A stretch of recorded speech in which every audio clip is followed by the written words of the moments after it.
മാറ്റം ഉണ്ടാവണമെന്നുണ്ടെങ്കിൽ ഞാൻ പറഞ്ഞതുപോലെ ഈ ഒരു സിസ്റ്റം സ്കൂൾ ടൈം വേണം.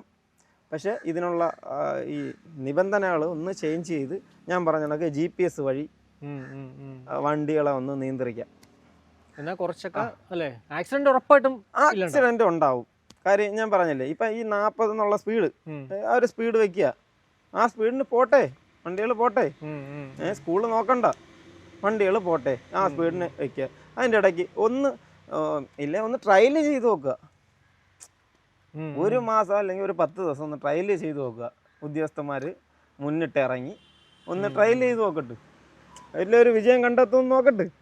ഇതാരും അതൊന്നും ചെയ്യുന്നില്ല. 2014 ഈ സ്കൂൾ ടൈം നിർബന്ധമായിട്ട് കൊണ്ടുവന്നത്.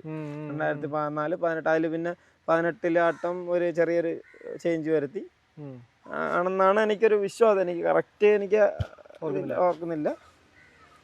അപ്പം അത് എല്ലാവരും ഒന്ന് നിയന്ത്രിച്ചാൽ നമുക്ക് സുഗമമായിട്ട് ഈ ഫീൽഡ് നിലനിർത്തി എല്ലാവർക്കും നല്ല രീതിയിൽ കൊണ്ടുപോകാം.